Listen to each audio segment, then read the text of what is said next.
Godda police ने सोमवार को कुख्यात अपराधी सूर्या हांसदा को एनकाउंटर में ढेर कर दिया, लेकिन सूर्या हांसदा के परिवार ने मुठभेड़ पर सवाल उठाते हुए इसे फर्जी एनकाउंटर करार दिया और जांच की मांग की है।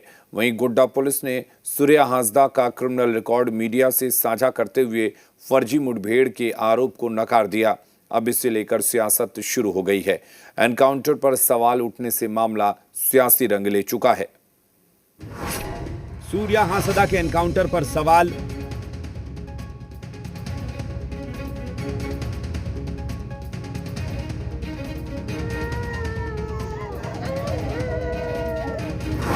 फर्जी मुठभेड़ के आरोप पर छिड़ा संग्राम। गोड्डा पुलिस ने उस वक्त एक बड़ी उपलब्धि हासिल की जब उसने बुवारी जोड़ थाना क्षेत्र के ललमटिया धमनी पहाड़ में कुख्यात अपराधी सूर्या हांसदा को एनकाउंटर में मार गिराया।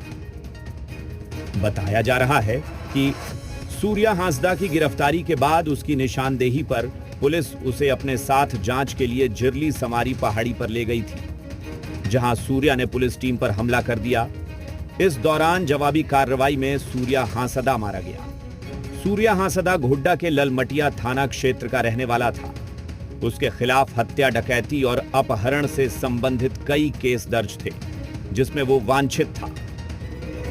हालांकि सूर्या हांसदा के मुठभेड़ पर उसके परिजनों ने सवाल उठाया है और इसे फर्जी करार दिया है। नहीं, वो उस हालत में नहीं थे सूर्या हांसदा। काहे कि मतलब वो जब 3 बजे हम लोग का बात हुआ था, वो बोला कि मतलब मेरा तबीयत बहुत खराब है, तो हम उसके पास पहुंचने चाहते थे, तो बोला कि मतलब हम आपको बताएंगे। इसके बाद वो मोबाइल ऑफ किए थे। वो पुलिस के साथ में भागने की स्थिति में नहीं था। आपकी बातचीत जो हुई थी गिरफ्तारी के बाद हुई थी? नहीं, उसके पहले हुई थी। मतलब वहीं गोड्डा पुलिस ने सूर्या हांसदा के फर्जी मुठभेड़ के आरोप को नकार दिया है। गोड्डा पुलिस के मुताबिक सूर्या हांसदा के खिलाफ केवल गोड्डा और साहिबगंज में ही 25 मामले दर्ज हैं। ईसीएल में हुई गोलीबारी में भी सूर्या हांसदा का हाथ था। इसमें हम लोग बाद में पता चला कि यह साहिबगंज में भी इस तरह की घटनाओं में संलिप्त रहा है, और जब हम लोग इसका आपराधिक इतिहास निकाले तो इसके खिलाफ साहिबगंज और गोड्डा जिला में मिलाकर कुल 25 कांड दर्ज हैं। जो सूर्या हांसदा आपराधिक दुनिया से ताल्लुक रखने के साथ सियासी जगत में भी सक्रिय था। सूर्या हांसदा ने बोरियो विधानसभा क्षेत्र से 2014 में जेवीएम, 2019 में बीजेपी और 2024 में जेएलकेएम के टिकट पर चुनाव लड़ा था, लेकिन तीनों चुनाव में उसे हार मिली। अब जब उसके एनकाउंटर को लेकर सवाल उठे तो सियासी तलवारें भी म्यान से बाहर आ गई। विपक्ष ने इसे भी धर्म के तराजू पर तौल डाला। यदि सूर्यनारायण हांसदा का नाम सूर्या अंसारी होता तो क्या पुलिस इसी तरह की कार्रवाई करती? क्या पुलिस इतनी कठोर कार्रवाई करती? विपक्ष ने इसे लेकर सवाल उठाया तो सत्तारूढ़ दल भी जवाब देने में पीछे नहीं रहा और सूर्या हांसदा के आपराधिक और सियासी गठजोड़ में बीजेपी को लपेट लिया। पुलिस ने कार्रवाई की, एक अपराधकर्मी की मृत्यु हुई जिसका संबंध भाजपा से था, तब भाजपा को तकलीफ क्यों हो रही है? जब पुलिस कार्रवाई करती है, अपना फर्ज अदा करती है, तो भी भाजपा को तकलीफ होती है। देखिए, भाजपा जो सवाल उठा रही है, अमित मंडल जैसे लोग बौखलाए हुए हैं चुनाव हारने के बाद।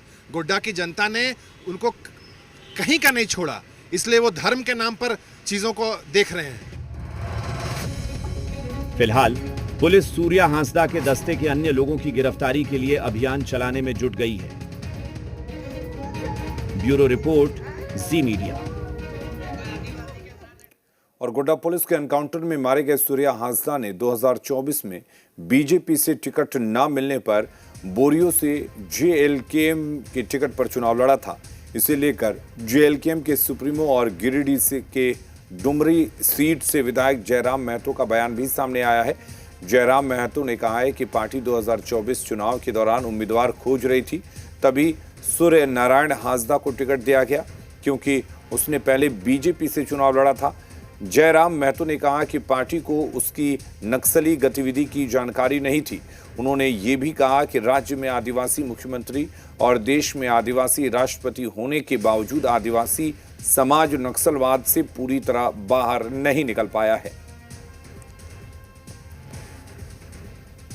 आज जिस प्रकार से इनकाउंटर के नाम पर या फिर अपराधी के नाम पर, नक्सली के नाम पर आदिवासियों का ही इस राज्य में दोहन किया जा रहा है, ये एक चिंता का विषय है। इसमें सरकार को और तमाम बुद्धिजीवी खेमा को सोचने की आवश्यकता है कि आखिर वो मूल धारा से बाहर कैसे, जिसकी राज्य में सरकार है,